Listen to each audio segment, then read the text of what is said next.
같이 주신 말씀을 받도록 합니다. 오늘 주신 말씀은 신약성경 누가복음 1장입니다. 신약성경 누가복음 제1장 5절부터 23절까지를 교독하도록 합니다. 누가복음 제1장 5절부터 23절까지 받도록 합니다. 유대왕 헤롯 때에 아비야 반열에 제사장 한 사람이 있었으니 이름은 사가랴요 그의 아내는 아론의 자손이니 이름은 엘리사벳이라.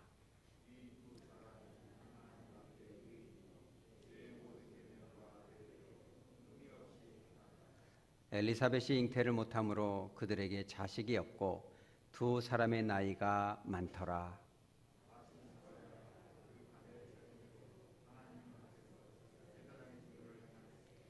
제사장의 전례를 따라 제비를 뽑아 주의 성전에 들어가 분향하고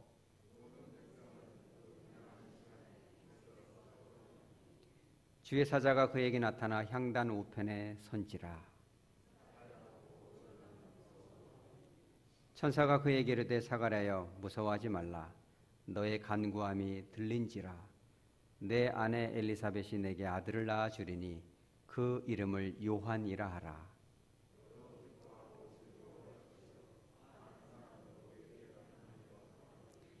이는 그가 주 앞에 큰 자가 되며 포도주나 독한 술을 마시지 아니하며 모태로부터 성령의 충만함을 받아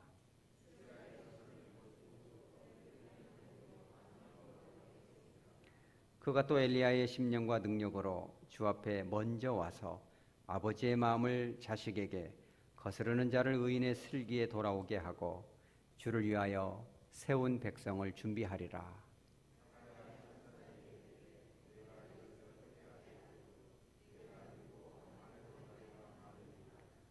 천사가 대답하여 이르되 나는 하나님 앞에 서 있는 가브리엘이라. 이 좋은 소식을 전하여 내게 말하라고 보내심을 받았노라.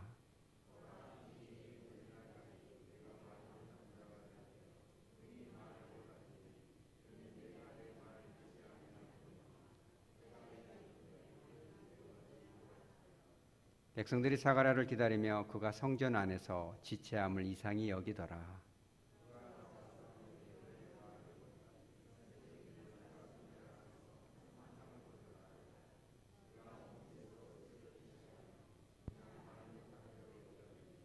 다 함께 봤습니다.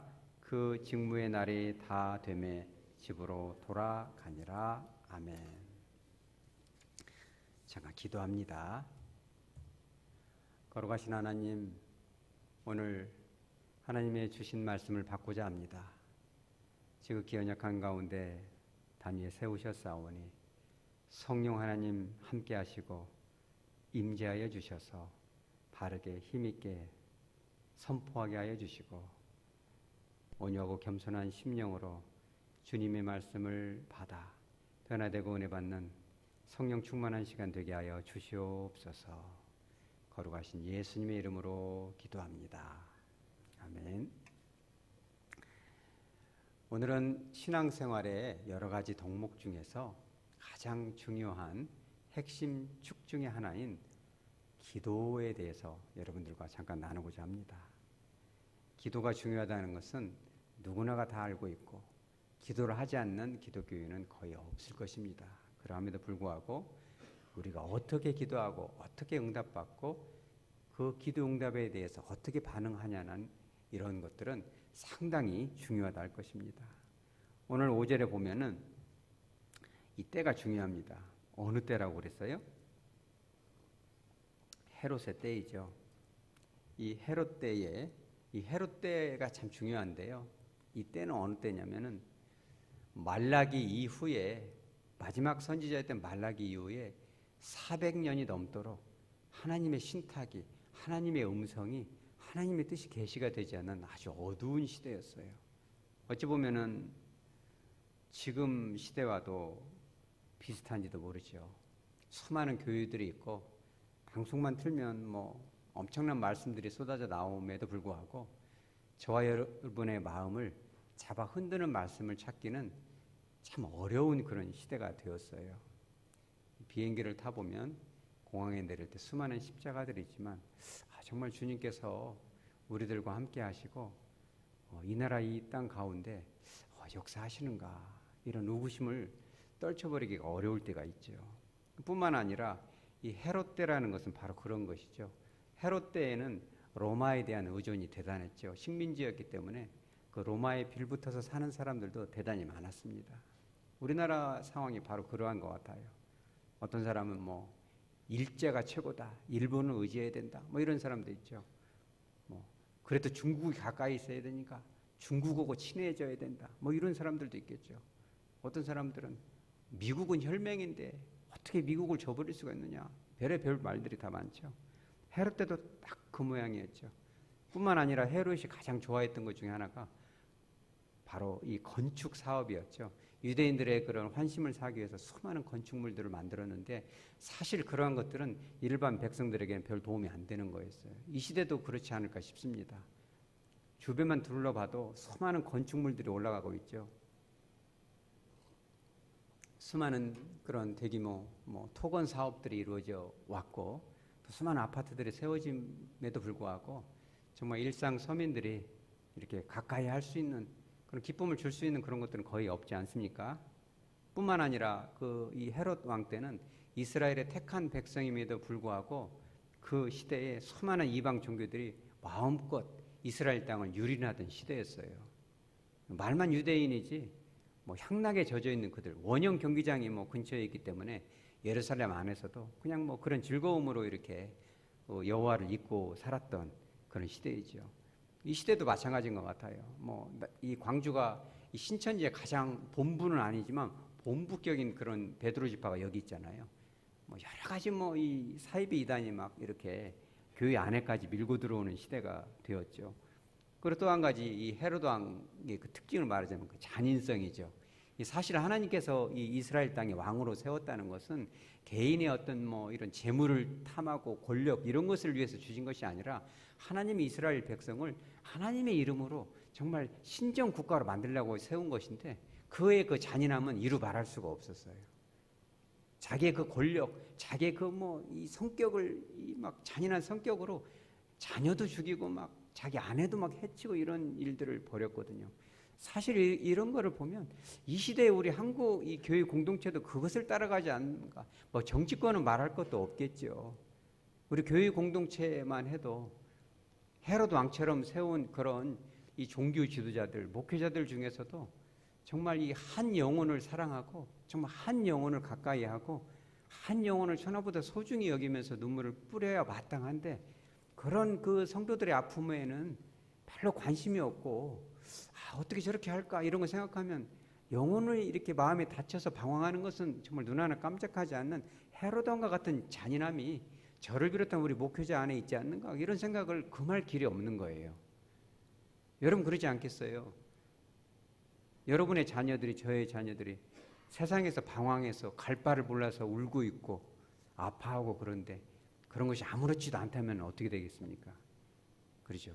헤롯 왕이 그 이스라엘 백성들이 막 고민하고 번민하고 이렇게 좌절하고 할 때 우리 백성들이 이렇게 아파하는구나 이러면 얼마나 좋겠어요.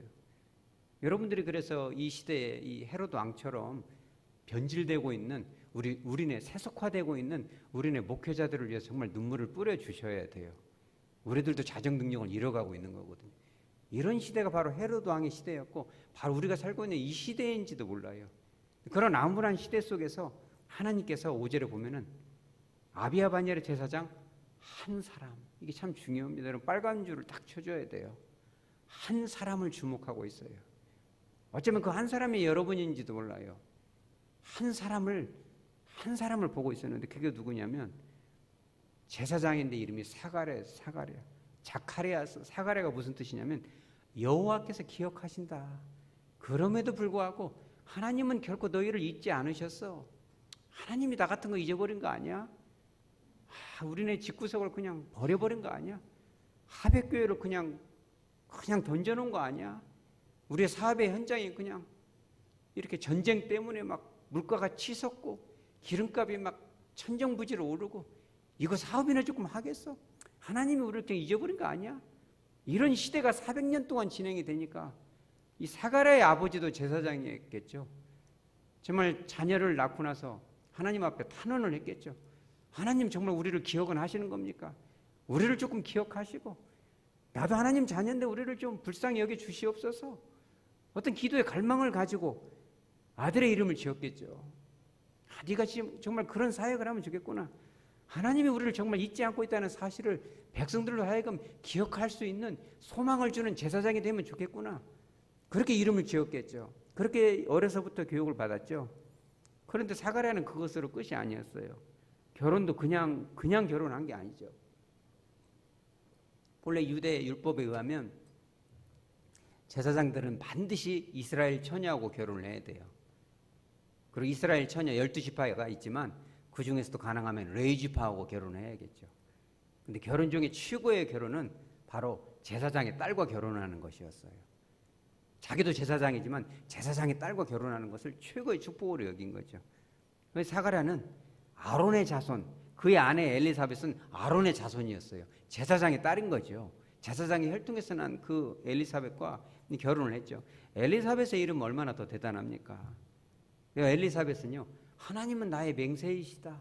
하나님은 나의 약속이시다. 하나님은 약속을 꼭 지켜주신다. 구약에서 주신 그 놀라운 축복이 반드시 이루어질 것이다. 하나님은 지금 400년 동안 이렇게 침묵하고 계시지만 언젠가는 반드시 우리를 구원해 주실 것이다 라는 그런 신앙의 고백이 엘리사벳 이름 속에 담겨진 거죠. 한 제사장이 자기의 딸을 그렇죠 키우면서 너는 비록 딸이지만 너를 통해서 하나님의 약속이 성취될 거야. 얼마나 정말 신앙으로 이렇게 양육했을까요? 그 거룩한 사가랴와 엘리사벳이 결혼을 했는데 얼마나 그들이 정말 어떤 사람이었을까요? 6절에 이 두 사람이 말로만 장로고 말로만 집사고 말로만 권사고 말로만 목사가 아니라 말로만 제사장이 아니라 이 두 사람은 하나님 앞에 사람들 보는 앞에 그냥 사람들 눈속임만 하고 그죠? 그냥 사람들 이렇게 목사님 보기에 나 교회 왔어요 이렇게 눈두장 찍는 그런 신앙생활이 아니라 이 두 사람은 하나님 앞에 의인이었다. 마음의 중심을 보시는 하나님 앞에 그 마음이 깨끗하구나 이렇게 인정이 됐어요. 여러분 생각해 보세요. 하나님 앞에 인정이 됐다는 거 네가 사람의 인정받는 것도 참 쉽지 않은 일인데 하나님 앞에 인정받는 여러분 되시기 바랍니다. 하나님이 딱 볼 때 됐다. 너는 이제 됐어. 네가 정말 축복을 받을 준비가 됐구나. 하나님의 은혜를 받을 준비가 됐구나. 이런 준비가 벌써 된 거예요. 이 두 분이. 근데 그럼에도 불구하고 그들에게 어떠한 축복이 임했나요? 여러분 지금도 마찬가지지만 축복 중에 가장 큰 축복 중에 하나는 자녀의 복입니다. 여러분 저와 여러분의 자녀들이 잘 되시기 바랍니다. 굉장히 중요한 거예요. 나는 비록 조금 이렇게 옹색하고 나는 조금 부족해도 내 자녀만큼은 정말 잘 되고 그죠? 하나님 앞에 교회 앞에 세상에서 빛과 소금이 되면 얼마나 좋겠어요. 나는 계급이 낮아도 오른쪽에 왼쪽에 별을 하나씩 달고 이마에 별을 달고 다니는 거죠. 근데 그런 축복은요 제 말이 아니라 하나님께서도 여러 번 강조를 하셨어요. 시편 127편 3절 이하에 보면 그렇게 나와요. 보라 자녀들은 여호와의 기업이요 태의 열매는 그의 상급이다. 훌륭한 자녀를 낳는 것은 하나님의 상급이다라는 거예요. 젊은 자의 자녀는 바로 장사의 수중의 화살과 같다.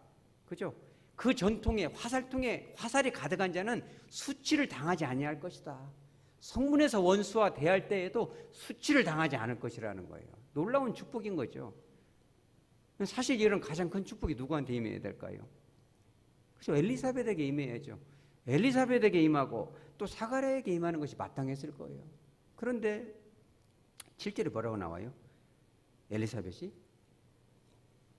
잉태를 못함으로 그들에게 자식이 없고 두 사람이 나이가 많다. 참 생각해보면 참 이해가 안 되죠. 이 두 사람은 정말 하나님 앞에 의인인데 가장 큰 축복을 줘도 제일 먼저 줘서 정말 하나님을 잘 섬기고 예수님을 사랑하니까 이런 복을 받는구나 이러면 참 좋은데 자식이 없대요. 사실 자녀가 없는 것은 이스라엘의 가장 큰 수치 중에 하나고 뿐만 아니라 레위기 20장 20절에서 21절에 보면은 이 죄에 대한, 특별히 성범죄에 대한 형벌로 간주되게 되어 있어요. 굉장히 수치스러운 거예요. 자녀가 없으면 그때 시대에 분명히 저 사람 죄를 지었을 것이다. 이 씻을 수 없는 큰 죄를 지었을 것이다. 이런 판단을 받기 합당하기 때문에 이 두 사람은 말할 수 없는 수치로 정말 말을 할 수가 없었을 거예요. 이 두 사람이 하나님 앞에 이렇게 올바르게 하나님 보시기에 좋은 선행을 함에도 불구하고 자녀가 없는 그 세월, 그 세월의 방점을 어디다 찍어요? 7절 하반절에 이렇게 나와요. 두 사람의 나이가 많더라. 많은 것으로 끝나는 게 아니라 그 수많은 세월 동안 하나님 앞에 아들을 달라고, 자녀를 달라고 얼마나 기도를 했겠어요. 나이가 많더라. 벌써 그 세월이 지나가 버린 거예요. 더 이상은 이제 해볼 수가 없는, 더 이상은 소망이 없는, 내 이름대로 안 되는구나. 하나님은 기억을 못 하시는가 보다. 버림받은 게 아닌가. 엘리사벳도 하나님은 약속을 안 지키시는가 보다. 목사 아버지가, 제사장 아버지가 지어준 이름대로 안 되는 것 같아. 잊어버렸어. 내가 뭔 복이 있겠어. 그러니까 뭐 말이 제사장이고 말이 목사지 뭐 복이나 조금 받겠어. 뭐 이런 절망이 왔겠죠. 여러분들도 그런 게 좀 있나요? 오랜 마음의 소원. 그죠? 하나님이 진짜 나를 불쌍히 여기시고 하나님의 임재가 정말 나에게 있다면 나의 정말 오랜 소원, 마음의 소원. 여러분 그런 소원이 있어요? 여러분들의 물론 자녀가 잘 되고 사업이 왕성해지는 그런 축복도 임하시기 바랍니다. 소원 중에 최고의 소원은 그런 거잖아요. 하나님 앞에 정말 마음껏 찬양하고, 아까 우리 이 집사님, 박 집사님께서 이렇게 기도할 때 참 감동이 되더군요. 하나님 앞에 정말 성령 하나님 함께 하셔서 마음껏 찬양하는 거. 이런 소원들 있잖아요. 뜨거운 은혜를 경험하고 교회가 정말 부흥되기를 소원하고 그 거룩하신 주님의 임재를 맛보는 거. 이런 정말 그 거룩한 소원들이 있잖아요. 이런 것들이 이루어지면 참 좋은데 좀처럼 이루어지지가 않고 있을 때가 있죠. 참 답답하죠. 하나님 돈을 더 달라는 것도 아니고 사업 잘 되게 해달라는 것도 아니고 자녀가 잘 되는 것도 아니고 정말 교회가 회복되고 치유되기를 원하는데 왜 그것을 들어주시지 않을까요? 이런 소원도 있었겠죠. 그런데 어느 날 이제 8절에 보면 사가랴가 그 반열의 차례대로 제사장의 직무를 감당했어요. 9절에 제비를 뽑아서 주의 성전에 들어갔는데 제비를 뽑아서 당첨이 된 거예요. 여러분 이게 되게 중요해요. 제비를 뽑아서 당첨이 됐다는 것은 이 자체가 기적입니다. 왜 그러냐면 이제 한 사람의 제사장이 그 당시에 이 성전에 들어가면 일주일 동안 체류를 하거든요. 주님을 섬기는데 이게 사람이 어마어마하게 많아요. 24반열이 있는데 한 반열에서 한 주간씩 맡아서 하거든요.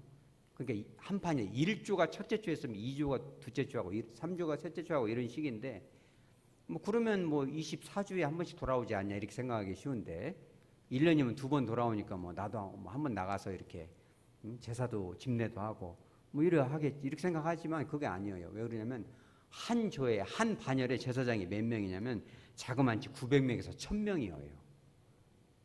왜 생각해 보세요. 이번 주 제가 설교하잖아요. 근데 이번 주 이 설교를 하는데 이 말하자면 말은 담임 목사인데 담임 목사가 1000명 정도 되어요. 그럼 뭐 설교 한번 해보겠어요 이게? 이게 어마어마한 거죠. 제사장이 어마어마한 거예요. 이게 24 곱하기 1000을 하면 제사장이 24,000명이잖아요. 24,000명이 이렇게 1년에 55주면은 이렇게 55명 뽑아서 하는 건데 평생 한 번 올라갈까 말까 하는 거예요, 이게 지금요. 이런 순간에 지금 사가랴가 딱 당첨이 된 거예요. 사가랴의 마음이 어떨까요, 막. 그죠? 하나님이 나를 잊어버렸나 봐. 아이고, 나는 말이 제사장이지 제사장도 아니야 이렇게 생각했는데 어마어마한 이렇게 하나님의 이제 기적이 임한 거죠. 그래서 이제 이 10절에 이 예배를 딱 인도를 하고 제사를 지내는데 11절에 뭐가 나타나요? 주의 사자가 나타났어요. 주의 이 향단 우편에 섰죠. 사실 이 천사 중에서도 보통 천사가 아니고 가브리엘이니까 천사장이죠. 하나님의 그 소식을 전하는 그 천사장인데 이 두 번째 기적이 나타난 거죠. 이 사실 이 천사를 본 것은 400년 동안 지금 처음 일이에요. 이 제사장이 지금 24,000명인데 2만 4천 명 이런 정도의 이 대규모의 제사장 주의 종들이 있는데 400년 동안 하나님의 음성을 못 들었잖아요. 그런데 갑자기 천사가 나타난 거죠. 사실 이런 정도 되면은 여러분도 생각을 해보세요. 저도 여러분도 평생의 마음의 소원을 가지고 기도를 했는데 하나님의 막 기적이 임하기 시작하는 거예요. 막 인간이 생각할 수 없는 그런 막 신비로운 이런 역사하심으로 나를 인도해 가요. 그러면 사실 깜짝 놀라면서 정말 하나님 앞에 감사합니다. 아, 이런 기적을 나한테 주시군요. 이렇게 해야 마땅한데 사가랴의 반응은 어땠어요? 12절에 사가랴가 보고 놀라며 무서워하니. 사실 이게 우리의 현실이에요. 하나님의 기적이, 하나님의 은혜가, 하나님의 임재가 저와 여러분의 삶의 현장에 임하시기 바랍니다.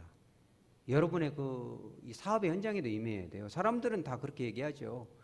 뭐 이 러시아가 전쟁 일으켜 가지고 기름값 치솟고 하니까 사업들 다 뭐 어려울 거야. 뭐 문 닫는 데가 한두 군데가 아니야. 이렇게 얘기들 하죠. 그러나 하나님이 임재하시기 시작하면요, 어마어마한 기적이 일어날 겁니다. 믿으시기 바랍니다. 하나님이 기적이 임하면요, 인간은 좀처럼 믿지를 못해요. 이게 꿈이야 생시하고 두려운 마음이 임하는 거예요. 하나님이 주셨을 때 딱 받아버릴 수 있는 그런 믿음을 소유하시기 바랍니다. 깜짝 놀라고 무서워했는데 13절에 천사가 그 얘기를 때 사가랴여 무서워하지 말라. 너의 간구함이 들렸구나. 엘리사벳이 너에게 아들을 낳아줄 건데 그 이름을 요한이라 하라. 사가랴가 이제 이 놀래서 두려워 떨고 있는 천사 가브리엘이 사가랴를 이제 위로하죠. 너의 간구함이 들렸다. 여기서 말하는 간구함은 이제 학자에 따라서 뭐 제사장이기 때문에 암울한 이스라엘의 회복을 위해서 기도했을 것이다라고 주장하는 사람들도 있고, 젊은 시절부터 아들이 없어서 아들을 달라고 기도했을 것이다라고 이런 주장하는 학자들도 있는데 둘 다 맞는 것 같고, 더 정확한 것은 둘 다 기도했겠지만 더 간절했던 것은 바로 뒤에 나와요. 너의 간구함이 들린지라. 그 간구가 뭐냐? 내 아내 엘리사벳이 너에게 아들을 낳아줄 것이다. 근데 이게 참 희한한 게 뭐냐면 이 간구함이라는 이 그리스어 단어가 과거형인데요, 그냥 한 번 기도하고 끝난 것이 아니라 젊은 시절부터 지금까지 끊임없이 그 기도를 해왔다는 데 있어요. 참 놀랍죠. 여러분들한테도 그런 기도의 제목이 있나요? 젊은 시절부터 오랜 세월 전부터 가정적으로나 가문적으로나 교회적으로 또는 삶의 현장에서 정말 간절하게 기도하는 그런 제목이 있느냐는 거죠. 한 번 기도한 것도 아니고 두 번 기도한 것도 아니고, 때로는 금식도 해보고 때로는 밤잠을 설쳐도 보고 새벽에 막 자다 깨기도 하잖아요. 그죠? 그러지 않겠어요? 저도 어쩔 때는 막 자다 깨기도 해요. 새벽에 잠이 안 와요. 생각하면 너무 간절하니까 어떻게 잠을 자겠어요? 간절한데 오랜 하나님이 왜 이걸 안 들어주시지? 이거는 나를 위한 거이기도 하지만 하나님을 위한 건데 왜 안 들어주실까? 이런 간절함이 있죠. 그런 기도의 제목을 지금 사가랴가 가지고 있다라는 것이 바로 지금 헬라어 그리스어의 지금 이 문법인 거예요. 그런 기도를 수없이, 나이가 늙어서 도저히 이제 이루어질 수가 없잖아요. 아기를 낳을 수가 없으니까요. 월경이 다 끝나버리고 완전히 이 아기뽀가 오그라들어가지고, 여기 지금 앉아있는 우리 나이 드신 우리 권사님들이 만약에 갑자기 하나님이 막 탁 신탁임해서 갑자기 막 머리가 휘어지고 막 주름살이 쭉쭉쭉 펴지고 말이요, 달거리가 시작되고 아기 난다면 여러분 믿겠어요? 너무나 놀라서 그죠? 근데 그런 일이 일어났다는 거예요. 그러니 이 사가랴가 이렇게 그런 기도의 제목을 간절히 했음에도 불구하고 이제는 포기 단계에 들어간 거죠. 그러니까 이 가브리엘이 이제 14절부터 17절까지 아주 정확하게 얘기를 해요. 네가 아들을 낳을 것인데, 그죠? 메시아가 올 것이고 그분의 앞길을 이제 예비할 것이다. 사람과 사람과의 깨진 관계를 회복시킬 것이고 그는 정말 주님 앞에 큰 자가 될 것이다. 누가복음 7장 28절에 예수님도 직접 말씀하셨죠. 여자가 난 자 중에 이제 세례 요한보다 큰 자가 없다. 가장 큰 자가 세례 요한이다고 확실히 예수님이 이제 확증 보증을 해주시거든요. 그렇게 딱 예언했는데 이런 세 가지 기적이 일어났죠. 그죠? 제비에서 뽑힌 것도 기적이고 400년 만에 천사를 만난 것도 기적이고 내가 기도한 것을 정확하게 꿰뚫고 있는 그런 예언적인 선포한 것도 기적인데, 사가랴가 제사장쯤 되고 목사쯤 되고 장로쯤 되고 권사가 됐으면 하나님의 음성과 비전을 봤으면 아멘, 예, 그렇게 가겠습니다 하고 용기를 내서 가야 되는데 그것이 아니라 사가랴가 딱 뭐라고 했어요? 내가 이것을 어떻게 할리요? 나도 나이가 늙었고 나이가 많으니이다. 여러분, 우리가 그렇게 반응하지 않나요? 말로는 뭐 다 믿습니다. 믿음이 다 있죠. 믿음이 없는 사람이 여기 누가 앉아 있겠어요? 코로나 전국에 다 마스크 쓰고 여기 앉아 있잖아요. 왜? 믿음이 있으니까. 오랜 세월을 기도해왔죠. 그러함에도 불구하고 그렇게 얘기하죠. 주님, 저희 집은 안 바뀝니다. 저희 집구석은 변화가 안 돼요. 우리 교회는 어렵습니다. 여러 가지 안 될 만한 이유가 너무 많아요. 제가 아는 사업장은 너무너무 힘들어요. 지금 러시아에 전쟁이 터졌지 않습니까? 이런 갖가지 이유들이 많아요. 늙었어요. 안 돼요. 기도를 수도 없이 해왔고, 자다가 깼고, 금식도 해봤고, 그죠? 철야도 해봤음에도 불구하고 정작 하나님의 축복이 임할 때는 받아들이지 못해요. 그거를. 여러분, 그게 저와 여러분이 아닌지 한번 생각해 봐야 돼요. 고민해 봐야 돼요. 그러니까는 이제 더 이상은 이제 가브리엘이 딱 이게 축복의 예언을 해도, 우리 한번 해보자. 아멘. 좀 크게 하자. 아멘. 그냥 암하고 먹어버려야 돼요. 그 축복을. 입을 크게 열라. 의심을 떨쳐버리고 두려움을 떨쳐버리고 아멘 해서 네 걸로 만들어라. 우리가 어렸을 때도 그잖아요. 엄마가 밥을 떠넣어주면 막 입을 벌리고 막 입을 들이대야죠. 잘 먹는 애들이 키도 쑥쑥 자라고. 그러지 않겠어요? 수업 시간에도 맨 앞자리에 앉아서 막 받아 적고 질문도 하고, 수업이 끝나면 집에 가지 않고 막 이렇게 해야죠. 그럼 교수님 보시기에도 얼마나 이렇게 이쁘고 점수도 잘 주겠어요. 그죠? 하나님도 그렇거든요. 의심을 끊쳐라. 이러니까 이제 가브리엘이 가만히 보니까 이게 도저히 안 되겠어요. 받아들이지. 입을 딱 다물고, 아무리 좋은 음식을 줘도 입을 다물고 있으면 어떻게 되겠어요? 성령이 어마어마한 장맛비가 내리는데 장독대 뚜껑을 덮어놓으면 어떻게 그 축복의 물방울이 들어가겠어요? 주님이 강제로 열어버리죠. 어떻게 했어요? 19절 20절에 네가 이 일이 성취되는 날까지 벙어리 될 것이다. 이 벙어리는요, 이 코포스란 단어인데 사실은 이게 이 귀머거리라는 뜻도 있대요. 이게 듣지도 못하고 말도 못하는 거예요. 이게 네가 이 의심을 했기 때문에 네가 이제 벌을 받는 것이다라고 얘기를 했어요. 이게 참 큰 벌을 받은 거죠. 왜냐하면 여러분 10개월 동안 말을 못 하는 것은 진짜 어마어마한데, 소리도 못 듣는 건 더 어마어마해요. 이게 말을 못 들으니까 말도 못하지, 듣지도 못하지. 이게 완전히 암흑이죠. 이게 10개월 동안이나. 근데 이것도 문제지만, 이 사실 사가랴가 이 제사를 집례하면 특권 중에 하나가 그거예요. 21절에 사가랴가 안 나오니까 백성들이 어떻게 생각해요? 이상하다 이상하다 하고 막 걱정을 굉장히 많이 해요. 왜 그런지 아세요? 백성들이 왜 밖에서 기다리냐면, 그 당시에 제사를 드리면 제사의 마지막 그 순서가 뭐냐면 딱 나와서 아론의 축복문을 해줘야 돼요. 이게 여러분 잘 알 거예요. 여호와는 내게 복을 주시고 너를 지키시기를 원하며, 여호와는 그 얼굴을 내게로 비추사 은혜 베푸시기를 원하며, 여호와는 그 얼굴을 내게로 향하여 드사 평강 주시기를 원하노라. 이렇게 해줘야 되거든요. 그걸 딱 받고 가. 이게 축복 기도를 딱 받고 가야 되는데, 사가랴가 평생에 있을까 말까 한 그 축복의 기회를 딱 놓쳐버린 거예요. 왜 그래요? 말을 못하니까. 여러분 그런 거 경험해봤어요? 평신도들도 뭐 설교는 목사만 합니까? 평신도들도 말씀 전하면 그게 설교인 거예요. 그거를 뭐 이렇게 교회 전통에서 깨트렸는데 그럴 필요가 없습니다. 여러분들도 말씀 사역하시기 바랍니다. 저도 그런 경험이 있거든요. 이렇게 말을 하다 보면 말이 안 나올 때 꼭 1년에 한 번, 2년에 한 번 그런 때가 있는데 아예 말을 못 해요, 그냥.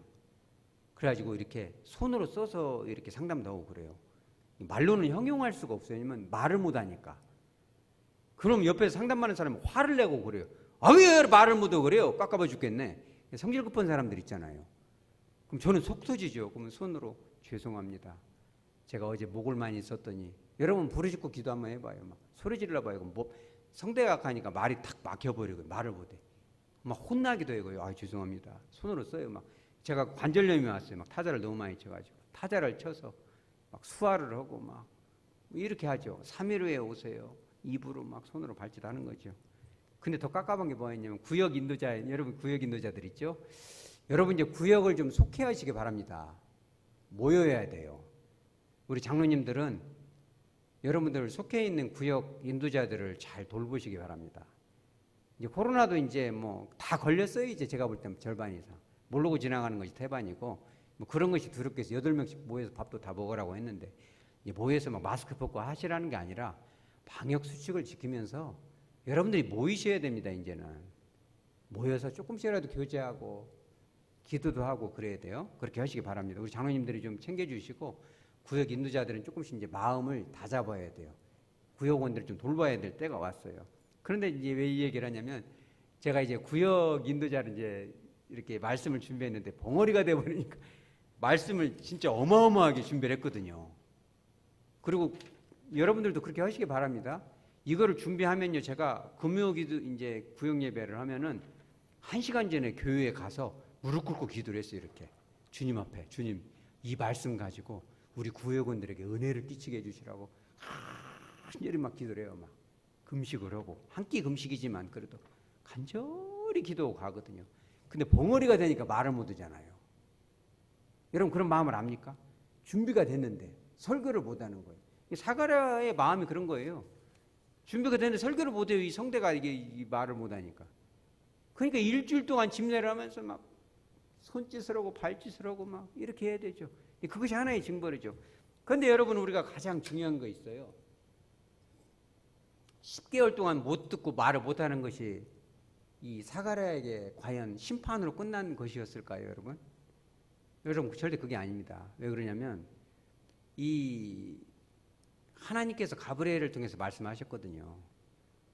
네가 이 예언이 성취될 때까지 벙어리가 될 것이다. 이게 무슨 말이냐면 네가 벙어리가 되는 것은 사람이 말을 하다 갑자기 못 오는 수가 있나요?